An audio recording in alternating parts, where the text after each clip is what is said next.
여러분 안녕하세요. 금융감독원의 2023년 보이스피싱 피해 현황에 의하면 2023년 피해액이 1965억 원에 달한다고 합니다. 이 피해액은 2022년에 비해 피해자는 감소하였으나 피해액은 오히려 35%가 증가한 수치입니다. 그 이유는 1,000만 원 이상의 고액 피해가 증가했기 때문이라고 하고요. 20, 30대의 피해도 2022년에 비해 큰 폭으로 증가했다고 합니다. 고연령대의 피해가 높을 것이라는 일반적인 생각과는 다르게 20, 30대의 피해가 증가했다는 것은 그만큼 보이스피싱 수법이 교묘해지고 진화하고 있기 때문이라고 할 수 있겠습니다. 이번 시간은 이런 다양한 보이스피싱의 사례를 살펴보고 대처 방법을 알아보겠습니다. 보이스피싱은 피싱의 한 종류로 주로 전화를 이용해서 피해자에게 가족이나 지인 또는 신뢰성 있는 기관이나 수사기관을 사칭하여 불안감을 조성하거나 해킹 앱을 설치하게 해서 개인정보를 탈취하거나 금전, 송금 등을 요구하는 사기 수법이죠. 일반적으로 나는 안 당한다는 생각을 가지고 있지만 막상 그 상황에 처하면 나도 모르게 피해자가 되는 경우가 많습니다. 피해 사례 등을 통해 미리 대비하는 것이 중요하다고 할 수 있겠습니다. 가장 대표적인 사례는 검찰청, 법원 등의 법조기관을 사칭하는 전화죠. 예전에는 어눌한 조선족 말투로 금방 사기 전화임을 인지할 수 있었지만 요즘은 말투로는 분간할 수 없을 정도가 됐죠. 000씨 맞으십니까? 라고 이름을 확인한 후 공공지검, 공공수사관, 공공검사라고 사칭하며 마약, 사기 등에 연루되었다고 오는 전화는 무조건 보이스피싱이라고 생각하시면 되겠습니다. 이 경우 그냥 끊으시기를 권합니다. 법원이나 검찰청 등의 법조기관에서는 명령서를 우편으로 보내지 절대 전화로 하지 않습니다.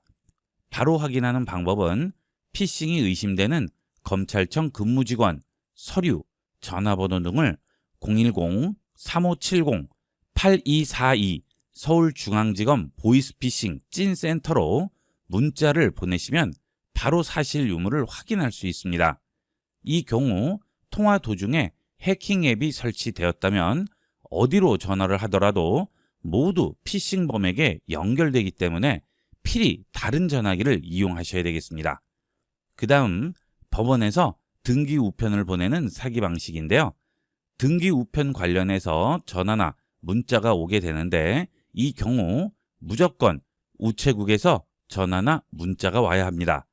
등기 우편과 관련해서 법원에서 전화나 문자가 오지 않습니다. 법원에서 등기 우편과 관련해서 전화나 문자가 온다면 무조건 사기라고 생각하시면 되겠죠. 그리고 우체국에서 법원 등기가 오거나 우체국에서 문자가 왔을 경우인데요. 요즘은 보이스피싱 조직이 치밀해지면서 우편물 도착 확인서까지 위조를 하거나 법원 서류 위조 사례도 많이 보고되고 있습니다. 바로 우체국 민원실이나 법원의 등기 서류의 진위 여부를 확인하는 것이 반드시 필요하겠습니다. 문자 링크는 특별한 경우가 아니면 절대 누르면 안 되겠죠. 대부분 개인정보 탈취나 내 휴대폰을 조종하려는 시도는 문자의 링크 및 홈페이지 접속을 통해서 이루어진다는 걸 명심하셔야 되겠습니다. 또한 자신에게 전화를 걸도록 유도하거나 홈페이지에게 접속하도록 유도하는 경우도 심리를 이용한 사기 방법이죠. 정부기관 URL은 go.kr이라는 것을 꼭 기억하세요. go.kr은 정부기관만 만들 수 있는 홈페이지 주소가 되겠습니다. 자, 그 다음은 대출이 되겠습니다. 누구나 아는 시중은행 대출부서라고 하면서 이번에 정부 지원으로 저금리 등등의 전화가 많이 오는데요. 이 경우 100% 사기라고 봐야죠. 절대 제1금융기관에서는 대출을 해준다고 찾아서 전화하지 않습니다. 무조건 걸으셔야 되겠습니다. 혹시 모를 경우 지점, 부서와 이름을 물어본 후 해당 지점으로 직접 전화를 통해서 확인하셔야겠어요. 그리고 가족인 척 전화해서 위급한 목소리로 금전을 요구하는 경우인데요. 이 경우도 당황하지 마시고 반드시 다른 전화로 가족에게 전화해서 확인하셔야 되겠습니다. 우리나라에서 납치 범죄로 금전을 요구하는 경우는 거의 없다고 보셔도 됩니다. 확률상 거의 불가능하죠. 그 다음 요즘 많이 이슈가 되고 있는 AI의 음성 복제를 이용한 사기인데요. 전화를 통해서 목소리를 녹음한 다음 AI에 그 목소리를 학습시켜서 텍스트를 입력하기만 하면 해당 목소리로 AI가 말을 할 수 있도록 할 수 있습니다.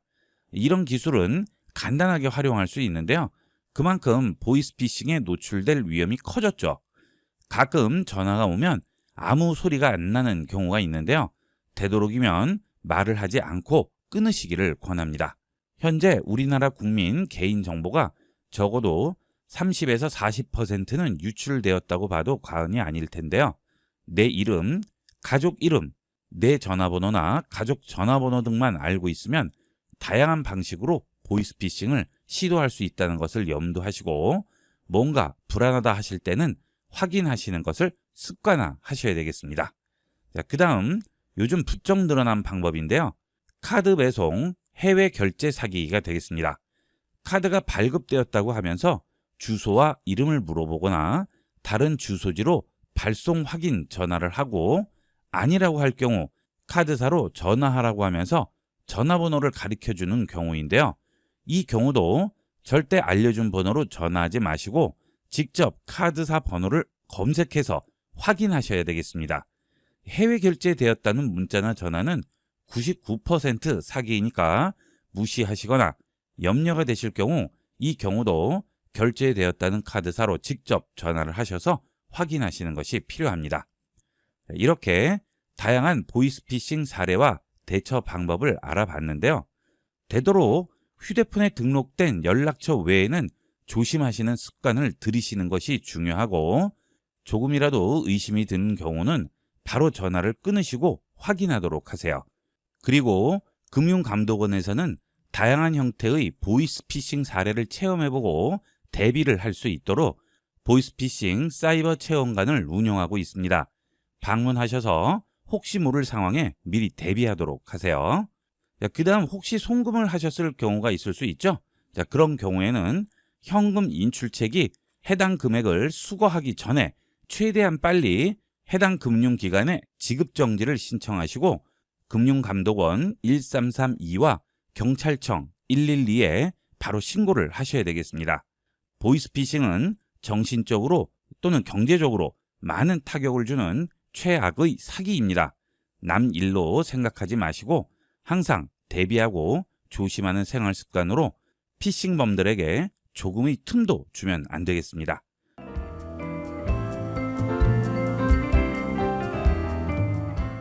이번 시간은 스마트폰에서 각종 금융 거래를 할 때 안전하게 이용할 수 있는 보안 와이파이 사용법을 알아보겠습니다. 요즘은 스마트폰으로 각종 금융 거래를 많이 하시기 때문에 보안의 중요성이 강조되고 있죠. 외부에서 와이파이를 이용하는 것은 내 개인정보를 담보로 하는 것이니만큼 조심해서 이용해야 되겠습니다. 스마트폰 상단을 아래로 쓸어 내립니다. 그리고 한 번 더 쓸어 내립니다. 그러면 보안 와이파이라고 있을 거예요. 이 보안 와이파이가 보이지 않으시는 분들은 옆으로 넘겨보시고요. 그래도 보이지 않으시면 상단에 연필 버튼 누르시고 편집창으로 들어가셔서 전체 편집 눌러주세요. 그러면 추가 가능한 버튼에 보안 와이파이가 있을 거예요. 그 보안 와이파이를 터치해서 드래그해서 위쪽으로 올려주시면 되겠습니다. 그리고 완료하시면 이제 상단을 아래로 쓸어내려서 알림창을 열게 되면 보안 와이파이 기능 켤 수가 있습니다. 여기서 보안 와이파이를 한번 터치해 주시면 보안 와이파이가 실행되는데요. 보안 와이파이 설정을 위해서 보안 와이파이 버튼 터치하고 기다립니다. 그러면 보안 와이파이 설정 창으로 들어오죠. 지금 보호 중이라고 나오는데요. 이 보안 와이파이는 기본적으로 구독제를 이용해야 되는데요. 꼭 구독제를 이용을 하지 않으셔도 매월 1기가는 무료로 제공이 됩니다. 1024MB라고 나오죠. 이게 1기가예요. 1기가는 무료로 제공되기 때문에 외부에서 와이파이를 이용을 해서 금융거래라든지 보안을 요하는 그런 작업들을 많이 하는 경우가 아니라면 이 1기가 용량으로도 충분히 이용할 수가 있습니다. 외부에서 공용 와이파이나 여러 사람이 접속하는 와이파이 망에 접속을 할 경우 간단하게 내 스마트폰을 해킹을 할 수가 있습니다. 실제로 공용 와이파이 망을 이용을 해서 금융 거래를 하다가 낭패를 본 분들이 많으신데요. 그래서 외부에서 금융 거래를 한다든지 중요한 업무를 볼 경우에는 아예 와이파이를 끄시고 데이터 통신을 이용하는 분들이 계시죠. 그런 공용 와이파이 망이나 또는 여러 명이 접속할 수 있는 와이파이 망에 접속할 경우에도 이 보안 와이파이를 이용을 하시면 안전하게 이용을 할 수 있습니다. 현재 일반적인 해킹 툴로 이 보안 와이파이를 뚫고 내 스마트폰을 해킹한다는 것은 거의 불가능에 가깝습니다. 그래서 공용 와이파이 망을 이용하더라도 이 보안 와이파이만 켜주시면 안전하게 이용을 할 수 있습니다. 외부에서 금융 거래라든지 그런 중요한 일들을 많이 하실 경우에는 구독을 해서 이용하시는 것도 좋은 방법이 되겠습니다. 구독을 하시게 되면 아래쪽에서 와이파이 자동 보호를 켜주시게 되면 공용 와이파이에 접속을 하면 자동으로 보안 와이파이가 활성화됩니다. 신경 쓰지 않고 외부에서 이용을 하셔도 되겠죠. 그 다음 무료로 이용을 하실 경우에는 필요할 때만 켜고 필요 없으면 꺼주셔야 되겠죠. 한 달에 사용할 수 있는 양이 제한이 되어 있기 때문에 무료로 이용하실 경우에는 꼭 사용할 때만 켜고 이용하도록 하세요. 각종 피싱이라든지 해킹으로 인해서 스마트폰의 중요한 개인정보들이 범죄자의 손에 넘어가서 낭패를 보는 경우가 많으신데요. 외부에서 와이파이를 이용할 경우 꼭 공용 와이파이가 아니더라도 신뢰할 수 있는 와이파이가 아닌 그런 경우에는 무조건 이 보안 와이파이를 통해서 안전하게 이용을 하도록 하세요. 현대는 거의 대부분의 개인정보가 스마트폰에 담겨 있죠. 이번 시간은 이런 개인적인 자료나 정보를 강력한 보안 폴더로 보호하는 방법을 알아보겠습니다. 이 보안 폴더는 스마트폰에 기본적으로 설치가 되어 있습니다. 혹시 보이지 않으시는 분들은 스마트폰 상단을 아래로 쓸어 내리시고 한 번 더 쓸어 내리시면 보안 폴더를 찾을 수 있습니다. 다음으로 넘겨보시면 여기에 보안 폴더라고 되어 있죠. 이 보안 폴더가 꺼져 있으면 스마트폰에 보안 폴더가 숨겨져 있어서 보이지 않아요. 보이지 않으시는 분들은 켜주도록 하세요. 그리고 홈 화면에 보이지 않으시는 분들은 앱스 화면으로 들어가셔서 보안 폴더 검색하시면 바로 찾을 수가 있겠죠. 그 다음 이렇게 보안 폴더가 홈 화면에 나와 있더라도 알림창을 내려서 보안 폴더를 끄고 다시 켜게 되면 홈 화면에는 보안 폴더가 보이지 않습니다. 그러면 다시 앱스 화면에서 보안 폴더를 홈 화면에 꺼내 주셔야 돼요. 이런 건 조금 귀찮을 수 있어요. 자, 보안 폴더 실행합니다. 자, 그러면 잠금 패턴 글이라고 하죠. 자, 보안 폴더를 처음 만들게 되면 잠금 방식을 설정해야 되는데요. 저는 패턴으로 설정을 했습니다.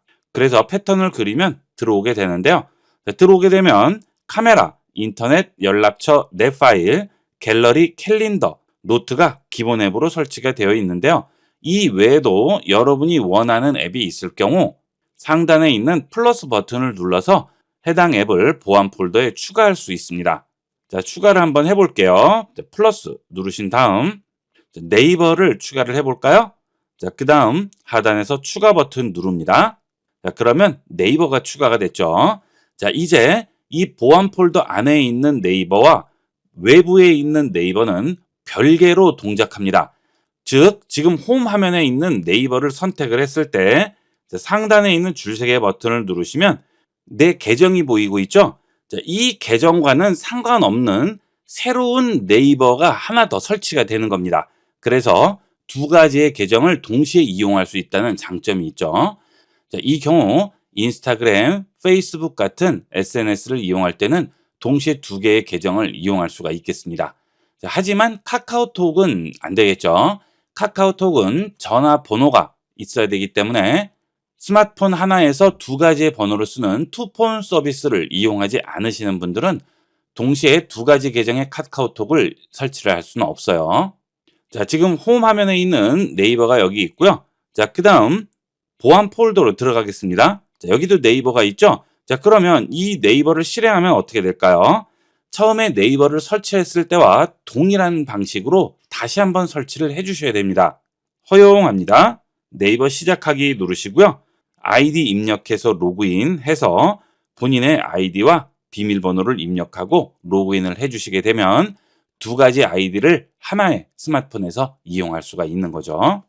자, 그 다음 홈 화면에서 갤러리를 실행해 보겠습니다. 자, 이 갤러리에 있는 사진들은 보안 폴더에서 보일까요? 자, 보안 폴더로 들어가 볼게요. 여기서 갤러리로 들어가 봅니다. 자, 그러면 사진이 있어요? 없어요? 없죠. 보안 폴더 내에 있는 앱과 보안 폴더 외부에 있는 앱은 서로 별개라고 그랬죠? 자, 그래서 갤러리도 보안 폴더 내에 있는 갤러리와 홈 화면에 있는 갤러리는 서로 별개라고 생각하셔야 됩니다.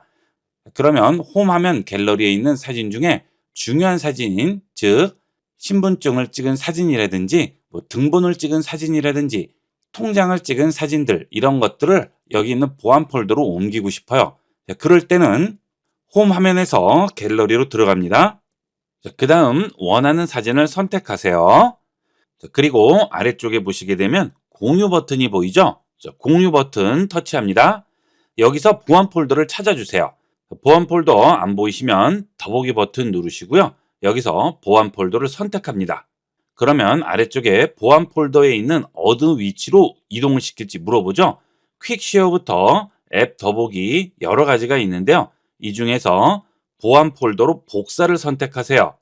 그러면 보안 폴더로 복사 중이라고 나오죠.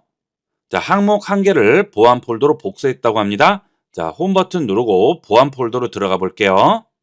그 다음 갤러리로 들어갑니다. 그러면 지금 복사된 사진이 나오고 있죠. 자, 지금 보안 폴더에 복사된 이 사진만 남기고 홈 화면에 있는 사진은 없애고 싶어요. 자, 그러면 다시 갤러리로 들어오신 다음 홈 화면에 있는 이 사진은 휴지통 버튼을 이용을 해서 지워주시면 되겠죠. 자, 이런 식으로 스마트폰 홈 화면에 있는 자료들을 보안 폴더로 옮겨서 안전하게 저장을 할 수 있습니다. 자, 이 보안 폴더는 현재 삼성에서도 풀지 못합니다. 가장 안전하게 저장할 수 있는 방법이 되겠어요. 중요한 데이터나 자료들이 있을 경우 꼭 이 보안 폴더를 이용을 해서 안전하게 저장을 해주도록 하세요. 예를 들어 여러분이 스마트폰을 놔두고 자리를 비우셨을 때 누군가 여러분 스마트폰의 비번을 풀고 들어왔다고 하더라도 이 보안 폴더는 함부로 들어갈 수가 없는 거죠. 당연히 스마트폰 비번과 보안 폴더 비번을 동일하게 두시면 안 되겠죠? 그러면 의미가 없어요. 두 가지의 비번은 다르게 이용을 하셔야 되겠습니다. 자, 보안 폴더 다시 들어갑니다. 그 다음 연락처도 보안 폴더에 있는 연락처와 외부에 있는 연락처는 동일하지 않은 연락처죠. 자, 그 다음 카메라도 마찬가지입니다. 이 보안 폴더에 있는 카메라로 사진을 찍었을 경우에는 사진이 어디에 저장될까요?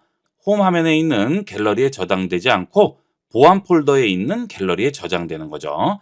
자, 보안 폴더는 별개의 공간이라고 생각하시면 돼요. 자, 그 다음은 우측 상단의 점 3개 버튼을 누르시고 설정으로 들어가겠습니다.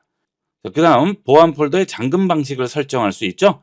잠금 방식 선택하시면 핀, 비번, 패턴, 지문 이런 식으로 설정을 할 수 있습니다.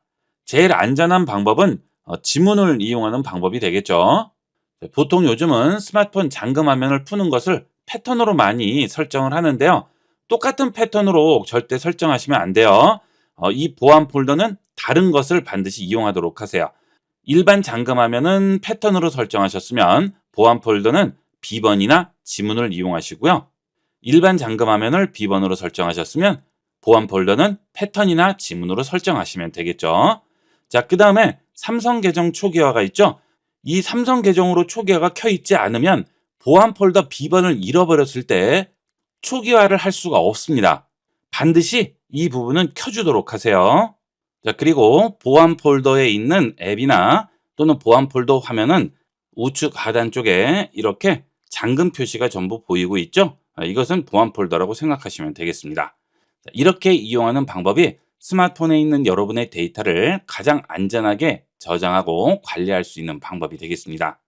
자, 그 다음 디지털 포렌식 같은 것을 이용을 하게 되면 이 보안 폴더도 시간이 걸려서 그렇지 다 풀 수가 있죠. 자, 그것도 막기 위해서 좀 더 강력하게 암호를 걸어줄 수도 있습니다.